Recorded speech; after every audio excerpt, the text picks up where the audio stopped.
또 5번째 유아세를 하는 날이기도 합니다. 참 감사한 일인데요. 어쨌든 하나님께서 한 명 한 명씩 또 주의 몸된 교회에 또 위대한 미래의 꿈나무들을 주셔서 너무 감사한 것 같습니다. 또 새로운 분들도 오늘 오시고, 그래서 이 시간 하나님께서 베푸시는 은혜가 넘치는 복된 시간 되면 좋겠습니다. 오래전에 미국의 어느 한 유명한 잡지사에서요, 미국인들이 얼마나 정직한지 알아보는 실험을 한 적이 있습니다. 그래서 먼저 120개의 지갑을 준비한 다음에 그 지갑 속에요, 10달러짜리 지폐 3장, 20달러짜리 지폐 1장을 놔두고 총 50달러의 헌금을 지갑 안에 넣어두었습니다. 그리고 지갑 주인의 이름, 주소, 전화번호, 가족사진, 메모, 심지어 상품까지 함께 넣었답니다. 그 다음 미국 전역에 걸쳐서 대도시 3곳, 대도시 교회 지역 3곳, 중소도시 3곳, 소도시 3곳에서 총 12군데에 각각 10개씩 모두 120개의 지갑을 길에 놓았습니다. 그 다음 지갑을 누가 들고 가는지 숨어서 지켜봤다고 합니다.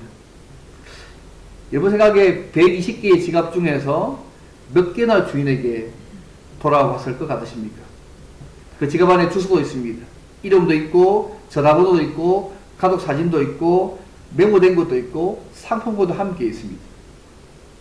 여러분에게 이런 상황이 주어지면 어떻게 하시겠습니까? 다 믿음 좋고 신실한 분이셔서, 그죠? 바로 찾아주시겠죠. 꿀꺽요? 근데 그 결과는 뭐냐면, 놀랍게도 67%, 3분의 2에 해당되는 80개의 지갑이 온전하게 돌아왔다고 합니다. 꽤 정직하다는 얘기죠. 심지어 라스베가스에서조차도 적어도 10개 중에 5개 정도는 돌아왔다고 합니다. 그리고 미국 남자들에 비해서 여자들이 더 정직하게 행동했다고. 예.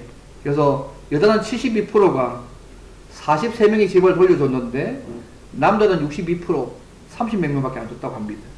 그리고 이 실험을 하기 전에, 청소년들은 그냥 타락했기 때문에 돌려주지 않을 것이라고 전망했습니다. 그런데요, 놀랍게도 지갑을 주운 청소년들 가운데 3분의 2가 돌려줬습니다. 그리고 지갑을 대주는 사람 중에 압도적 다수가 정직하게 행동하는 것을 부모님에게 물려받았다고 이렇게 고백했다고 합니다. 결국 부모가 정직한 삶을 살면 자녀도 보고 정직하게 살게 된다는 말입니다. 근데 마지막으로요, 제일 중요한 것이 뭐냐면, 이 지갑을 되돌려준 그의 모든 사람들이 신자들이었답니다. 거의 다 신자들이 이 지갑을 돌려준 것이죠. 그래서 이 실험을 통해서 알 수 있던 것 중에 하나가 뭐냐면, 역시 예수 믿는 사람들의 삶이 조금은 다르다는 것들을 부분적으로 알 수 있는 실험이었다고 합니다.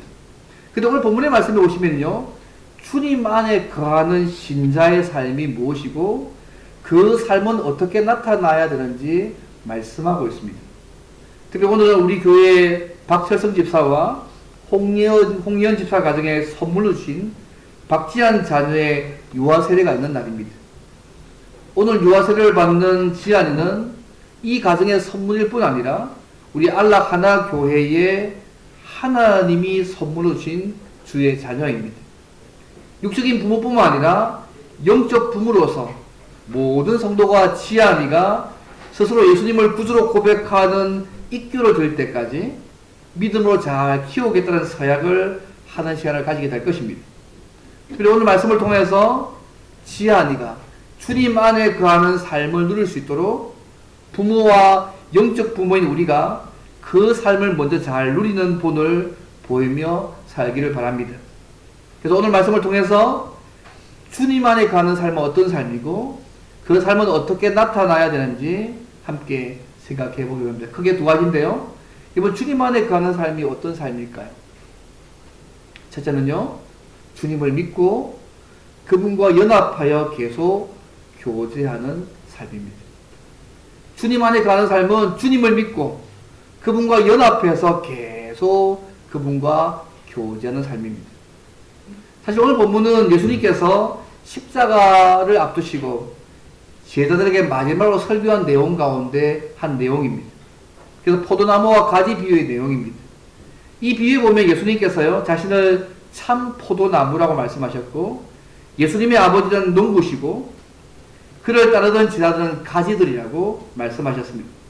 그래서 열매 맺지 못하는 가지는, 제거되어져서 풀에 살라지는 반면에, 열매 맺는 가지들은 더 많은 열매를 맺도록 깨끗하게 해야 된다. 전지되어져야 된다. 가지치기 해야 된다고 말씀하고 있습니다. 그래서 예수님을 따라가는 자들은 포도나무에 붙어있는 가지처럼 오직 주님 안에 있을 때만 열매를 맺을 수 있다고 본문이 말씀하고 있습니다. 특히 예수님께서 이 열매 맺는 삶을 강조하시기 위해서요, 여기 보면 나는 참 포도나무요 내 아버지는 그 농부라고 말씀하십니다. 그냥 나는 포도나무다 이렇게 말씀하지 않습니다. 나는 참 포도나무라고 1절에 말씀합니다. 여러분, 왜 이런 표현을 사용하고 있을까요? 사실은요, 구약 성경에 보면 하나님께서 이스라엘을 포도나무에 비유하셨습니다.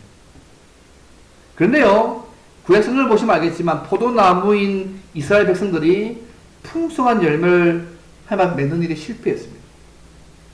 하나님께서 열매를 기대하고 포도나무를 심었지만 그들은 그 열매를 맺지 못했습니다. 그래서 예수님께서 구약 성경에 익숙한 포도나무 이미지를 가지고서 내가 참 포도나무라고 말씀하고 있습니다. 구약의 포도나무인 이스라엘이 예표하던 하나님 나라가 바로 예수님이라는 얘기입니다. 참이란 말은 뭐냐면요, 구약에는 모형으로 주어졌던 것이 지금은 실제로 나타났던 의미에서 참입니다. 그래서 예수님은 자신을 참떡, 참장막 이렇게 말씀하지 않습니까? 예수님이 참 포도나무라고 하셨을 때 그 의미는요, 이제 하나님 나라의 백성으로서 그 열매 맺도록 하기 위해서 오신 분이라는 얘기입니다. 그래서 예수님이 오늘 5, 6, 6 얘기를 하십니다. 나는 포도나무여 너희는 가지라. 그가 내 안에 내가 그 안에 거하면 사람이 열매를 많이 맺나니 나를 떠나서는 너희가 아무것도 할 수 없습니다. 사람이 내 안에 거하지 아니하면 가지처럼 밖에 버려져 마르나니 사람들이 그것을 모아다가 불에 던져 사른다고 말씀하고 있습니다. 누구든지 주님 안에 거하면 열매 맺는 삶을 살 수 있습니다. 특히 하나님 나라의 백성들은 참 포도나무이신 예수님께 붙어있는 가지입니다. 그래서 누구든지 참 포도나무이신 예수님께 붙어있으면 열매를 맺는다고 본문이 말씀하고 있습니다. 우리가 그분의 말씀을 믿고 순종함으로 예수 믿고 이미 깨끗하게 되어졌다면, 예수님의 십자가 사건이 우리의 과거의 죄, 현재의 죄, 미래의 모든 죄를 다 용서한 사건이잖아요. 그래 되어졌다면 우리는 예수님 안에 거해야 합니다. 열매 맺는 삶을 살기 위해서 주님 안에 거해야 된다면, 이번 주님 안에 있다는 말이 무슨 말일까요? 우리가 주님 안에 거한다. 무슨 말을 생각하십니까?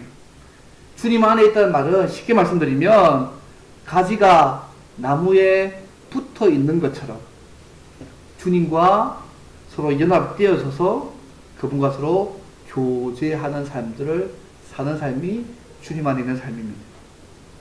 주님과 연합되어져서 인격적인 관계로 친밀하게 교제하는 관계로 살아가는 그 삶이 주님 안에 있는 삶의 중요한 부분입니다. 우리가 예수 믿을 때 이 사건이 우리에게 일어납니다. 그래서 우리가 이 예수님 안에서 그분께서 원하시는 합당한 열매를 우리의 삶 가운데 맺어갈 필요가 있습니다. 예전에 무디 목사님이요, 하루 서재에서 글을 쓰고 있는데 5살 된 아이가요, 그의 아들이 들어왔습니다. 근데 무디 목사 생각할 때 지금 뭘 써야 되는데 아들이 들어오니까 아들이 방해되지 않기를 늘 바라면서 뭔가 기대하면서 아들이 묻습니다. 뭘 원하냐고 애야. 5살 아이에게 네가 뭘 원하니 애야 물었습니다. 그때 이 꼬마 아들이 하는 말이 뭐냐면 아무것도 원하지 않습니다. 아빠와 함께 있고 싶어서 들어왔어요. 뭘 같이 해달라는 것도 아니고 아빠와 함께 있는 거 있고 싶어서 들어온 것이죠. 그래서 그렇게 말하고 나서 마루에 앉아서 조용히 혼자 놀기 시작했다고 합니다. 저는 이 얘기가요, 하나님과 우리와의 관계 속에서 꽤 중요한 얘기라고 생각합니다. 그 아이는요, 정말 아버지만과의 교제만을 원했습니다. 함께 있는 것만으로 행복해 했던 거죠. 이건 우리가 하나님, 예수 믿고서 우리 하나님을 아버지를 부르는데 하나님 아버지와의 관계 속에서 하나님과의 교제만을 사모하는 마음이 우리에게 필요한 것 같습니다. 여러분, 하나님 왜 찾으십니까? 필요할 때만 찾지 않습니까? 이거 해달라, 저거 해달라, 이 문제가 있고 저 문제 있으니까 이 문제 해결해 주실 때 그분이 필요하고, 그 문제가 끝나고 나면 그냥 빠이빠이 하지 않습니까?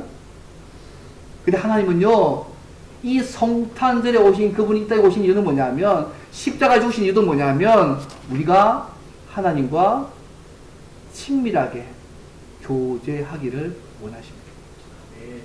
그걸 더 사모하십니다. 그거 안 하니까 자꾸 우리에게 때로는 문제를 주셔서 기도하게 하고 하나님 찾게 만들고 그날 한 번 더 불러보게 만드시는 거 아니겠습니까?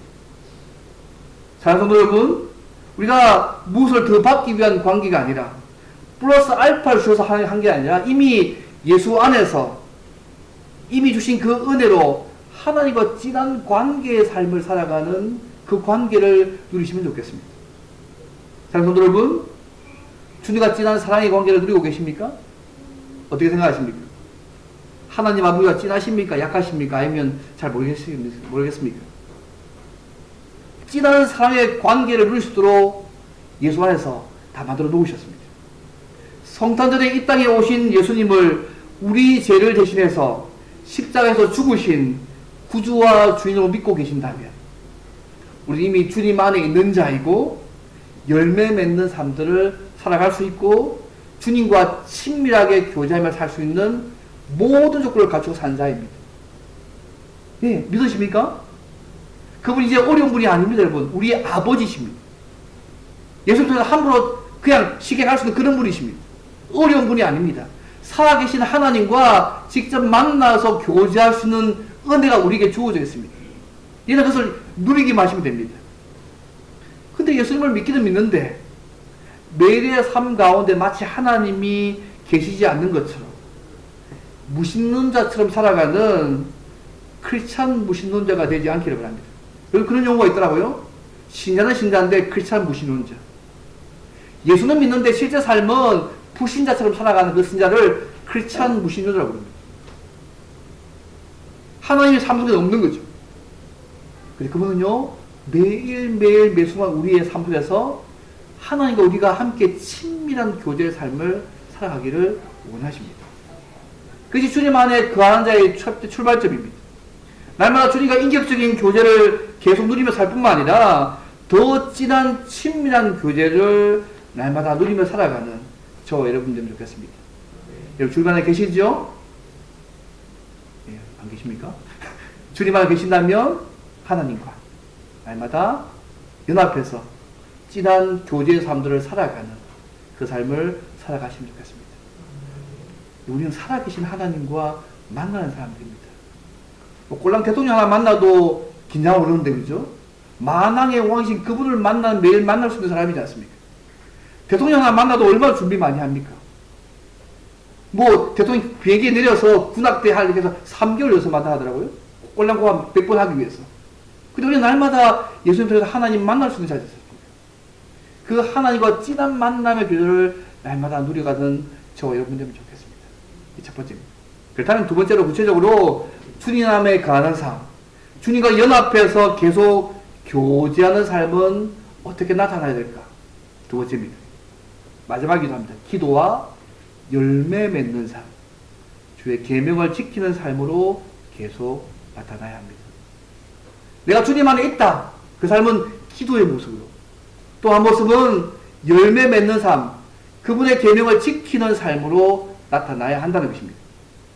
오수님께서 이렇게 말씀합니다. 주님 안에 거하는 삶이 어떤 삶일까?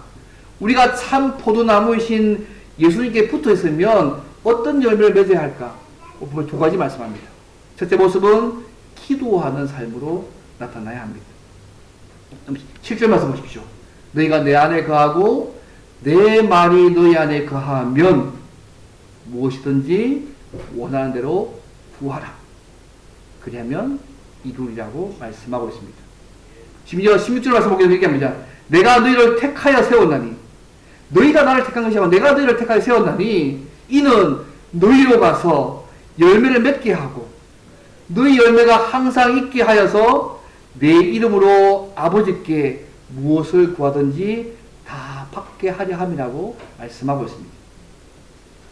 우리가 주님 말씀 믿고 순종해서 예수 믿고 참 포도나무이신 주님께 붙어 있으면, 그분의 말씀이 우리의 삶을 주도하시면 무엇이든지 원하는 대로 구하라고 하시고 무엇을 구하든지 다 받게 하실 것이라고 말씀하고 있습니다.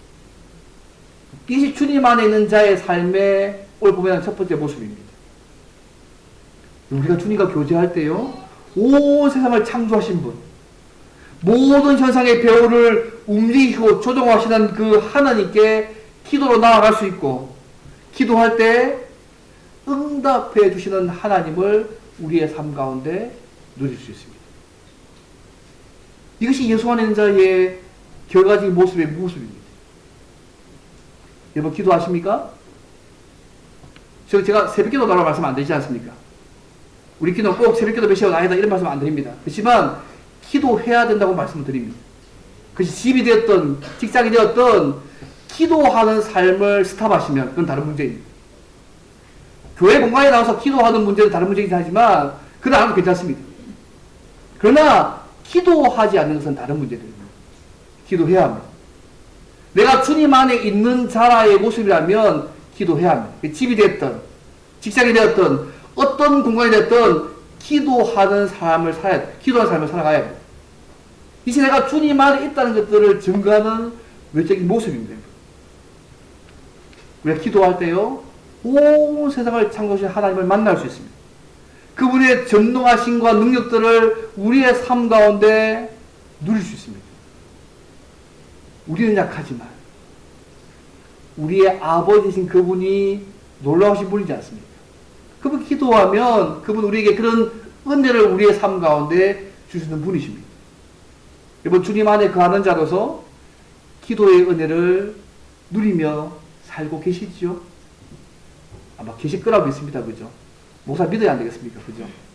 날마다 그 기도의 그 놀라운 은혜를 매일매일 가면서 더 기뻐지시고 더 많이 누려가시는 저 여러분 되면 좋겠습니다. 오늘날 성도들이요, 주님 안에서 기도하면 들어주신다는 기도의 특권을 가지고 있음에도 불구하고 실제 삶 가운데 하나님의 능력과 도우심을 누리지 못하는 분들이 좀 많은 것 같습니다. 왜 그럴까요, 여러분? 왜 하나님의 은혜와 능력을 삶 가운데 누리지 못할까요? 여러 가지 많은 이유가 있겠지만 그 중 하나는요, 주님 안에 있으면서도 그 은혜의 통로인 기도를 하지 않기 때문인지 모르겠습니다. 기도해야 합니다. 내가 주님 안에 있다는 것의 결과적 모습으로 그분과 만날 수 있지 않습니까? 기도하는 삶으로 내가 주님 안에 있음을 보여주셔야 됩니다. 사랑하는 믿음의 가족 여러분, 은혜의 통로인 기도를 하지 않고 있으면서 하나님의 은혜와 능력을 누릴 거라고 생각하시면 안 됩니다. 내가 은혜동 기도하지 않아서 하나님의 은혜와 능력을 누리지 못하는 일이 없도록 하실 필요가 있습니다.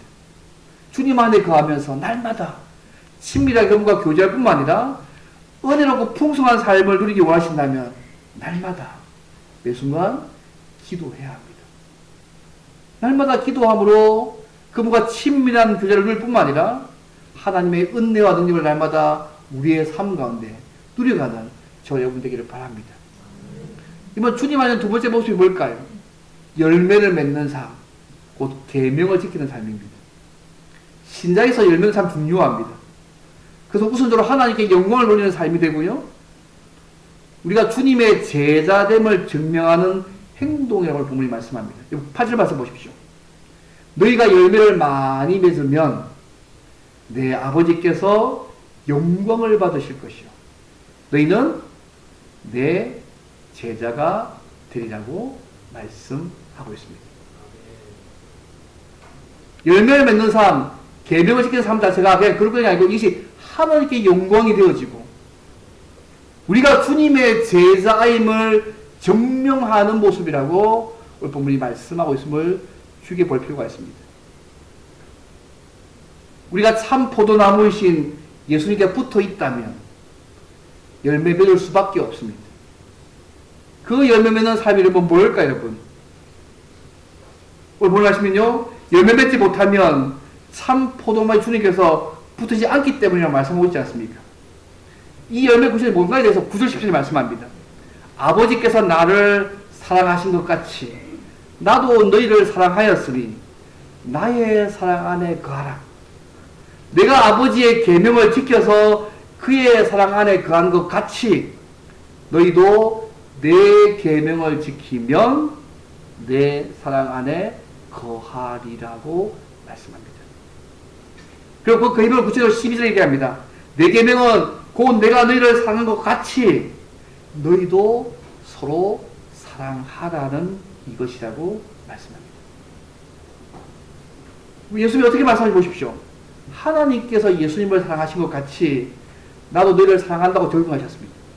그리고 예수님이 어떻게 하나님 아버지의 사랑 안에 거하는 것인지를 설명하기를 10절 말씀에 내가 아버지의 계명을 지켜 그의 사랑 안에 거하는 것 같이라고 말씀하고 있습니다. 이와 똑같이 우리도 주님의 계명을 지켜야 주님의 사랑 안에 거한다고 말씀하고 계시는 것입니다. 여러분, 하나님의 사랑 안에 거하는 삶은요, 그분의 계명을 지키는 삶입니다. 우리가 주님 안에서 그와 교제하는 삶을 살기 위해서 주신 계명을 지켜 나가야 합니다. 특별히 그 계명은요, 주님이 우리를 사랑한 것 같이 서로 사랑하는 삶입니다. 그것이 우리가 주님의 사랑 안에 거하는 중요한 삶의 모습입니다. 해도 되고 안 되는 선택의 문제가 아니고요, 우리가 주님의 사랑 안에 거하는 삶의 모습이 주님이 우리를 사랑한 것처럼 서로 사랑하는 삶이 그분 안에 거하는 삶의 모습이라고 말씀하고 있습니다. 이번 요한복음 13장 말씀 기억하세요? 새 계명을 너희에게 주노니 서로 사랑하라. 내가 너희를 사랑한 것 같이 너희도 서로 사랑하라. 너희가 서로 사랑하면 이로써 모든 사람이 너희가 내 제자인 줄 알리라고 말씀하셨습니다. 믿지 않는 사람들이 우리가 주님의 제자인지를 판단하는 시금석이 뭐냐면 사랑하는 삶을 통해서 할 것이다. 서로 사랑하는 모습을 통해서 할 것이라고 말씀하고 있습니다. 반대로 얘기하면 서로 사랑하지 않으면 그렇게 판단하지 않는다는 말씀 아니겠어요? 그래서 토톨레 같은 사람은 이세계 말이에요. 불신자들이 한 말을 기록합니다.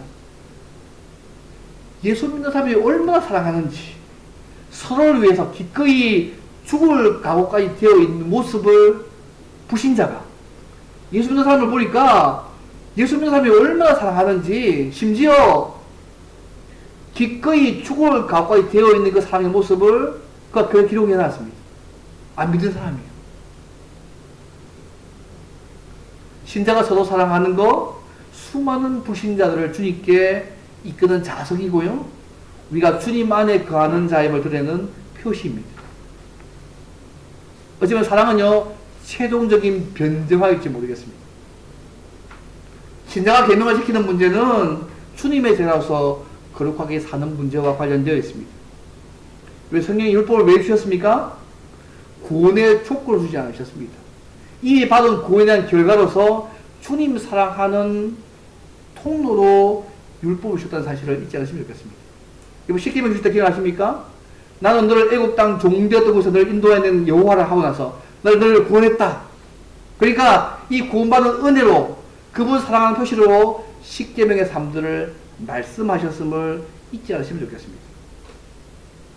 내가요 주님 안에 있다고 하면서 주님의 신자라고 하면서도 주의 그 말씀을 지키려고 애쓰지 않는다면, 내가 넘어갈 수도 있고 실패할 수도 있지만 그 계명을 지키려고 애쓰지 않는다면 어떤 의미에서 신자가 아닐 가능성도 있습니다. 예를 쓸 필요가 있지 않습니까? 넘어질 수 있습니다. 잘못할 수 있습니다. 왜냐하면 예를 쓰는 모습도 필요하지 않습니다. 방향에 있어서 중요하지 않습니다. 그런데 이 말씀을 지키지 않기 때문에 주님과 교제하지 못하고 더 나아가서 그분의 은혜와 능력을 우리의 삶 가운데 경험하지 못하는 삶을 살 수밖에 없음을 오늘 본문이 말씀합니다. 우리가 주님 안에 거하며 그분과 교제하는 삶은 기도와 열매 맺는 삶과 매우 관련되어 있습니다. 여러분 7절 말씀 8절 다시 한번 보십시오. 너희가 내 안에 거하고 내 말이 너희 안에 거하면 무엇이든지 원하는 대로 구하라. 그리하면 이루리라. 그러면서 너희가 열매를 많이 맺으면 내 아버지께서 영광을 받으실 것이요 너희가 내 제자가 되리라고 말씀합니다. 16절 말씀 똑같게 말씀을 얘기합니다. 열매를 맺는 일과 기도 응답이 굉장히 밀접하게 관련되어 있음을 부분이 말씀합니다. 주님의 계명을 지키는 일과 기도가 분리되어 있지 않습니다. 여러분. 서로 결합되어 있음을 주의 깊게 보실 필요가 있습니다. 여러분 우리의 삶의 기도 응답이 우리의 삶과 누리기를 원하십니까? 그렇다면 주님 안에 거하면서 그분의 계명을 지키는 삶, 주님이 우리를 사랑하신 것처럼 서로 사랑하는 사람들을 사랑하시기를 바랍니다. 주님 안에 거하는 삶은 그분과 교제하는 삶입니다. 그 교제 통로가 하나는 기도이고요. 또 하나는 계명을 지키는 삶입니다. 주님이 우리를 사랑하신 것처럼 서로 사랑하는 삶을 사는 것입니다. 포도나무가 가지에 붙어 있다면 그 나무로부터 자양분 받아서 열매 맺듯이 우리가 주님과 연합되어서 주님과 교제한다면 주님께서 주신 놀라운 능력과 은혜를 우리의 삶 가운데 누릴 수 있습니다. 그 통로가 기도이고요. 말씀을 순종하는 것입니다. 여러분 윌리엄 해밀턴 쇼라는 사람을 혹시 이름 들어보셨습니까? 윌리엄 해밀턴 쇼. 예, 처음 들어도 관계없습니다. 아버지가 한국에서 선교사로 살았기 때문에 1922년에 평양에서 태어났습니다. 아버지의 모교에는 웨슬리안 대학교를 졸업하고요. 제2차 세계대전에 참전했습니다. 한국에서도 미 해군의 신분을 일하면서 국군해안경비대 창설에 기여했던 인물입니다. 군 복무를 마치고 하버드 대학교에서 대학원 공부를 하던 중에 한국에서 6.25가 일어났습니다. 그 소식을 듣고 하버드 대학 대학원을 다니고 있었는데 아버지가 일하고 있는 나라이자 자기가 태어난 한국을 위해서 미군의 자원 입대해서 인천 상륙작전에 참여합니다. 인천 상륙작전을 성공을 마치고 나서 선발대로 서울에 들어와서 서울 북부 최전방을 수색하면서 수복사정 하나에 가는 그냥 녹번던 전투를 했습니다. 그 전투에서 전사합니다. 28살에. 이번 생각해보세요. 만약 여러분의 자녀가요, 미국에서 하버드 대학에서 공부하고 있습니다. 대학원을 공부하고 있는데 유학 갔어요. 근데 한국에 전쟁이 터졌어요. 그 아들이 한국 돌아와서 군대 입대하라고 말씀하시겠습니까? 우리 자식도 잘 아니지 않습니까? 그죠? 근데 선교사인데, 자기 아들인데, 하버드 공부하고 있는데, 내가 섬기고 이 나라, 그래서 전쟁이 났으니까 네가 들어와서, 예, 군대도 싸워야 되잖아요. 그 아들 순종합니다. 그리고 28살에 순교합니다. 6.25 참전하고, 그리고 순직하죠. 그의 삶이 왜 이렇게 살까요, 여러분? 이 윌리엄 해밀턴 쇼의 무덤이요, 양아진에 외국의 선교사 묘원에 있습니다. 그 묘비에 이런 말이 있습니다. 사람이 친구를 위하여 자기 목숨을 버리면 이보다 더 큰 사랑이 없다. 사람이 친구를 위하여 자기 목숨을 버리면 이보다 더 큰 사랑이 없다는 이 묘비의 내용에 써 있습니다. 그는 자신의 친구이자 하나님께서 사랑하시는 현지인 한국 사람들을 위해서 어떻게 자기 목숨을 버린 위대한 사랑의 소유자 아니겠습니까? 주님의 말씀을 믿고 따르고 순종하는 삶의 모범은요, 지금 양아지에 누워 계신 147명의 선교사님들과 그의 가족 무덤들이 우리에게 증거합니다는 거다. 그분은 그 주님의 계명을 지켰고요, 주님과 동행했고, 사랑과 생명의 열매를 맺었고, 그분께 영광 돌리는 삶들을 살고 난 이후에 그 무덤 속에 있습니다. 말씀을 뵙겠습니다, 선생님. 사랑하는 성도 여러분, 주님이 우리를 예수 안에서 택하셔서 세우신 이유는요, 주님과 친밀하게 교제하고 열매를 맺는 삶, 그분의 계명을 지키는 삶들을 살게 하기 위해서입니다. 특별하게 주님이 우리를 사랑하신 것처럼 서로 사랑하는 삶들을 활기하게 우리를 택하여 세웠다고 말씀하고 있습니다. 아마 주님과 진한 사랑의 교제 삶들을 살아가시기를 바랍니다. 그분의 말씀을 믿고 순종하며 기도한 일을 아무 의미 없는 것으로 여러분 생각하지 않기를 바랍니다. 어쩌면 단순하게 볼지 모르겠지만 능력의 주가 되시는 주님의 도움을 입으며 살 수 있는 방법이 기도하는 것이고 그분의 말씀에 순종하는 삶입니다. 우리 신앙생활 연수가 길거나 작거나 별로 중요하지 않습니다. 주님과 날마다 교제하면서 그 은혜와 능력을 지금 현재 누리며 살고 있는 영자가 더 중요합니다. 오늘 우리가 주님의 은혜와 능력을 경험할 수 있는 이 방법은요, 하나님의 말씀을 지키는 일과 기도 외에 없습니다. 그런데 그분의 말씀에 순종하지도 않고 기도하지 않으면서도 능력의 공급인 되시는 주님으로부터 은혜와 능력을 받겠다고 생각하지 않기를 바랍니다. 사랑하는 성도 여러분, 그분의 말씀을 순종하고 기도하는 일에 힘쓰시기를 바랍니다. 교회까지 안 나오셔도 괜찮습니다. 기도하십시오. 집이 되든 직장이 되든 기도하시면 됩니다. 그러면 하나님을 만나는 그 시간과 어쩌면 예배하는 주일이 아마 기다리실지 모르겠습니다. 우리가 하나님과 교제하고 있으면요, 많은 일이 벌어지지 않습니까? 삶 자체가 기쁘지 않습니까? 어리고 힘들어도 삶이 기쁩니다, 여러분. 어림이 없다는 말씀이 아닙니다. 어림이 있지만 그분과 교제하고 살고 있으면 우리의 삶 자체가 기쁘고, 예, 그분과 동행하고 있기 때문에 또 그분께서 우리 가운데 자신감도 주실 것이고, 때로는 우리 일들이 잘 되어져도 만들어 가실 수 있습니다. 반대로 우리가요, 하나님과의 관계가 제대로 되어 있지 않을 때 모르겠습니다. 매사가 짜증스럽고 귀찮게 여겨지고 또 꼬이는지 모르겠습니다. 여러분, 하나님 관계가 잘 되어 계십니까? 혹시 안 되는 분이 있다면 다시 하나님과의 교회를 회복하시기를 바랍니다. 그게 우리의 삶의 모든 답이 있습니다. 우리 신자의 삶은 주님 안에 거하는 삶, 주님과 연합하여서 교제하며 그분의 임재를 체험하며 사는 삶이 우리의 삶입니다. 아직까지 주님과 이런 만남을 한 번도 경험해보지 못한 분이 있다면 진지하게 예수님을 우리의 구주와 주인으로 믿고 있는지를 다시 점검하시기 바랍니다. 우리가 예수님을 구주와 주인으로 믿었다면 우리 이미 주님 안에 있는 자입니다. 날마다 실제로 기도하고 주님에 계신 그 계명, 서로 살아가는 이 계명을 포함해서 그것을 실천하며 살아가므로 우리가 주님 안에 거하는 삶을 살고 있음을 주변 사람들이 날마다 증거하며 살 뿐만 아니라 날마다 주님과 진한 사랑의 교제를 누리며 살아가므로 주님의 은혜와 능력을 날마다 누려가는 저와 여러분 되기를 바랍니다. 특히 오늘 박지연 자녀에게 유아세를 주지 않습니까?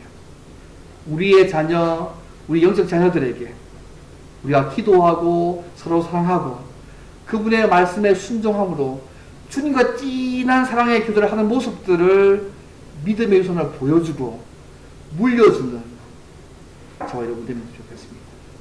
그래서 이런 복된 은혜가 우리 모두의 삶에 풍성히 있기를 주님을 바랍니다.